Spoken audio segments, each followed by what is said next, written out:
금융감독원이 대우그룹 계열사들에 대해서 직접 가서 보는 거죠. 그죠? 봤더니 세상에 우리나라 역사상 최악의 자산이 없는데도 있는 걸로 부풀리는, 회사 상태가 나쁜데도 불구하고 조작을 했다라는 게 밝혀졌습니다. 그래서 장부에 잡혀있던 자산, 이건 내 돈이에요 라고 했던 게 92조 원이라고 알려져 있었는데 61조 원. 조작이 어마어마하게 심했었죠. 사람들이 보기에 이건 뭐 믿을 수가 없는 회사가 돼버린 거죠. 설마는 했지만 정말 터질지는 몰랐습니다. 왜 대우그룹에 대해서 불안해 했었냐면, 일단 이 대우그룹이 1997년 말에 좀 잘못된 선택을 했었던 게 가장 컸어요. 1997년 말에 매각되는 그 쌍용 자동차를 인수를 한 거예요. 근데 97년 말에 무슨 일이 있었냐 하면, 여러분, IMF가 터졌어요. 10월에 터졌는데 그걸 연말에 인수를 한 거예요. 잘 이해가 안 되죠. 그리고 두 번째로 인수를 하면서 조건이 뭐였냐면, 또 쌍용 자동차의 부채가 3조 4천억 원. 이것도 엄청나죠. 근데 그 부채 중에서 2조 원을 가져가는 조건으로 받은 거예요. 근데 그때 이자율이 얼마인지 아세요?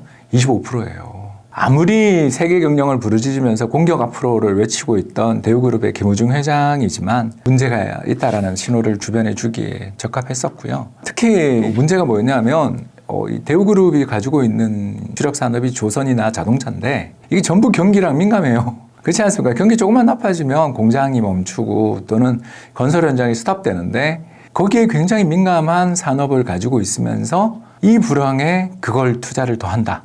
물론 활로가 없었던 건 아니죠. 우리나라가 98년 환율이 급등하면서 한국 기업들이 살아나기 시작했고, 그 살아나는 천병이 됐던 건 전기전자 업종이었어요. 왜냐하면 선진국, 미국은 그때 경기가 좋았으니까. 미국으로 전자제품을 비롯한 이런 다양한 물건들을 수출할 수 있는 기업을 가지고 있는 회사는 살아날 수 있었고, 실제로 대우그룹도 대우전자를 가지고 있었기 때문에 어느 정도 수출 증가는 가능했지만, 문제는 전체 산업 내에서 자신이 가지고 있는 주력 산업이 중후장대한 장치 산업의 자동차라는 게 문제를 키운 거죠. 이 결국 두 가지 문제가 다 겹쳤어요. 첫 번째는 전부 다들 긴축을 할 수밖에 없는 여건인데도 공격 앞으로를 계속 외친 거. 그리고 두 번째는 환율이 상승하면서 우리나라 수출이 98년부터 회복되기 시작했는데 그 회복의 수혜를 상대적으로 못 받은 것. 이런 것 때문에 결국 위기를 맞았고요. 특히 금융감독원이 워크아웃, 이 회사는 그대로 끌고 가면서 어떻게 회생을 시키기 위해서 노력하는 과정이죠. 그 과정에 있는 대우그룹 계열사들에 대해서 재무제표를 실사를 했대요. 실사가 뭐냐면 직접 가서 보는 거죠. 그죠? 실제로 그 물건이 정말 제자리에 있는지, 그 회사에 자동차가 정말 10만 대 있다 그러면 있는지를 가보고서 봤더니 세상에 우리나라 역사상 최악의 분식회계, 그러니까 분식회계라는 게 화장을 하는 거죠. 자산이 없는데도 있는 걸로 부풀리는, 회사 상태가 나쁜데도 불구하고 조작을 했다라는 게 밝혀졌습니다. 그래서 부채가 얼마가 되냐면 87조 원. 원래 자기들이 밝혔던 부채보다 9조 원이 많았고요. 반대로 장부에 잡혀있던 자산, 이건 내 돈이에요 라고 했던 게 92조 원이라고 알려져 있었는데 61조 원. 장부의 조작이 어마어마하게 심했었죠. 사람들이 보기에 이건 뭐 믿을 수가 없는 회사가 돼버린 거죠. 실제로 저 역시 애널리스트 생활하는 도중에 대우자동차 회계장부를 열어본 적이 있었습니다. 대우자동차는 대우그룹의 주력 계열사인데도 상장이 돼 있지 않았어요. 근데 재밌었던 게 90년대 중반 폴란드를 비롯한 수많은 곳에 공장을 세우고 있었는데도 불구하고 대우자동차의 매년 순이익은 5천만 원으로 5년간 동일했습니다. 여러분 이해가 되세요? 수십조 원의 투자를 하고 있는 회사가 적자를 났던 흑자를 났던 수조 원대가 나는 게 맞죠. 근데 어떻게 딱 정해져 있어요. 5천만 원 흑자 순이익으로 계속 가는 거예요. 이걸 보면서 저는 대우그룹 투자를 하면 안 되겠구나. 장부를 믿을 수가 없는 회사다. 그런 생각들을 했었는데 이게 실제 보도를 통해서 확인이 돼버린 거죠. 그래서 결국 대우그룹을 지원하자, 대우그룹 살리자라는 목소리들이 이 분식회계를 보고서 구조조정의 노력에 대해서 협조하지 않았던 것에 대한 괘씸죄도 있었겠죠. 이런 것들이 다 맞물리면서 대우그룹이 어려워졌습니다. 대부분의 기업들은 쪼개져서 팔렸습니다. 대부분의 경우에 산업은행이 인수해서 조선 부문은 이번에 한화오션으로, 대우증권 같은 경우에는 미래에셋증권이 돼 있고요. 종합상사 역할을 했던 주대우 같은 경우는 지금 포스코 인터내셔널로 이름이 바뀌어 있습니다만, 이제 그 밖에 다른 회사들 중에서 이름을 제대로 유지하거나 실체가 많이 남아있는 회사들은 그렇게 많지 않죠.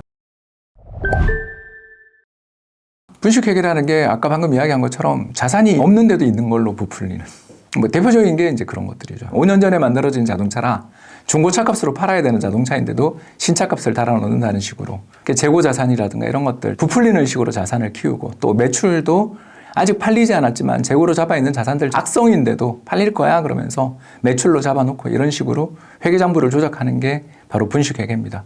얼마 전에 우리나라를 대표하는 바이오 기업 C모사도 걸렸었고요.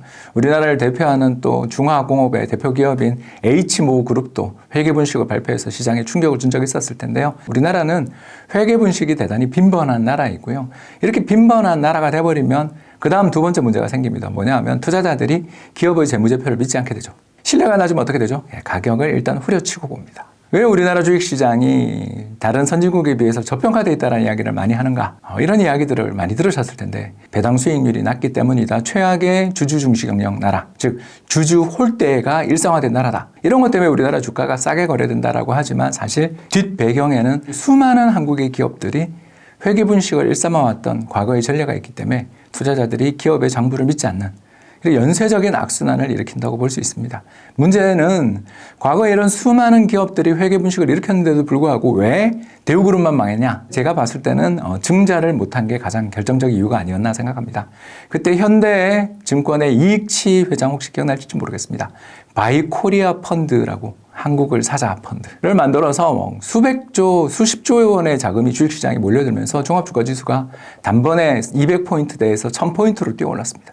자, 이렇게 주가가 바닥에서 4배가 오르게 되니까 주식 가격이 오르면서 5,000원을 넘어서게 되면 기업들은 증자가 가능해집니다. 이게 그때 당시에 있었던 증자 관련되어 있는 규제 때문에 그랬는데요. 여기서 증자란 주식 수를 늘리는 거죠. 우리 회사 어려우니까 주주들한테 저희가 주식 새로 발행하는 거 좀 받아주세요. 대신 새로 발행하는 주식은 디스카운트 해드리겠습니다. 라면서 사람들에게 돈을 조달하는 행위입니다. 이때 우리나라 전체 시가총액의 약 10%에 달하는 증자가 단행됐어요. 99년 한 해에만. 어마어마한 증자가 단행됐는데 안타깝게도 대우그룹은 증자에 빨리 동참하지를 못했어요. 그때 왜? 우리나라에서 주주들의 어떤 권리들을 보호하기 위해서 액면가라고 하는데 보통 5,000원입니다. 액면가에 미달하는 주식 가격에 있는 회사들은 이걸 주식 가치를 높인 다음에야 증자할 수 있다는 규정이 있었던 거죠. 그럼 주식 가격을 높이는 방법은 자사주 매입 이러면 되는데 돈도 없는데 자사주 매입할 수 없죠. 그러면 남아있는 방법은 흩어져 있는 주식을 합치는 거죠. 또 그때 당시 대우그룹 주식이 워낙 쌌기 때문에 왜 쌌냐 하면 주가가 오르기만 하면 증자를 했기 때문에 그렇습니다. 그래서 제가 증권사 다니던 초임 시절에 저를 가르쳐 주시던 선배 애널리스트가 첫마디가 증자를 자주 하는 회사는 투자하는 게 아니다. 그만큼 대우그룹은 세계 경영을 해나가기 위해서 적극적으로 투자금을 늘려나가는 과정에서 증자를 너무 자주 했고 그 증자의 과정에서 대우증권 등 몇 개 계열사를 제외하고는 대부분의 계열사가 비상장 상태이거나 아니면 상장돼 있더라도 액면가에 미달해서 증자를 제때 할 수 없었던 겁니다. 결국 여러 가지 이유로 또 잘못된 어떤 선택, 불운이 겹쳐진 끝에 부도가 났다. 그 반대편에는 현대그룹, 구현대그룹과 현대건설, 현대자동차, 현대중공업, 현대백화점 등등 수많은 그룹으로 쪼개지기는 했습니다만 현대기업들은 그래도 많이 살아남았잖아요. 그리고 지금도 우리나라를 대표하는 재벌 기업들입니다. 왜 이렇게 성공했는가 생각해보면 그때 시의적절하게 증자에 성공했던 기업들이 많았던 탓도 있지 않냐. 우리나라는 결국 외환위기 이후에 기업들의 흥망성쇠를 가른 가장 중요한 잣대 중에 하나가 증자가 가능했는가. 바이코리아 붐을 타고서 주가가 급등할 때 신속하게 자본을 늘릴 수 있었던 기업들은 그 뒤에 승자의 대열에 올라설 수 있었고요. 참고로 삼성전자도 그때 증자했습니다. 증자에 참가하신 분들은 떼돈을 벌었죠. 그렇기 때문에 모든 증자가 나쁜 건 아닙니다. 다만 이 증자를 너무 반복적으로 주가가 오를 때마다 너무 자주 해버리고 그 뒤에 실적으로 보답하지 못하면 주식시장의 참가자들로부터 버림을 받을 수 있다는 점도 기억해 두시면 좋을 것 같습니다. 그 시대의 변화죠. 세계 경영을 앞세우며 이병철, 김우중, 정주영으로 일컬어지는 창업 1세대들이 주도하던 공격 성장 전략들이 박정희 정부의 대외 수출 진흥 정책 그리고 전두환 정부 때의 호황으로 이루어지면서 우리나라 수출 대기업들이 크게 성공을 했습니다. 근데 이 크게 성공을 하다는 과정에서 문제들이 생기기 시작한 게 첫 번째는 옛날에 비해서 사업의 환경들이 달라졌음에도 불구하고 과거의 성공 스토리들을 계속 재현하고자 하는 압박감을 느낀 게 있지 않았나.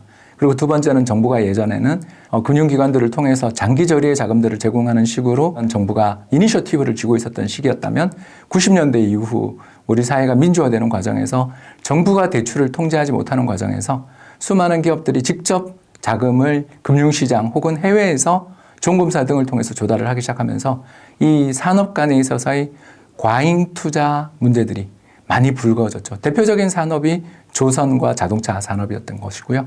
그 산업의 주력 계열사를 가지고 있었던 대우가 공급 과잉의 충격 속에서 그렇게 무너지게 됐던 것도 이런 사실은 그 뒷배경이 있다라고, 세상이 바뀐 그런 부분들이 있다라는 것을 좀 어떻게 보면 고집했던 면도 있지 않나 생각합니다.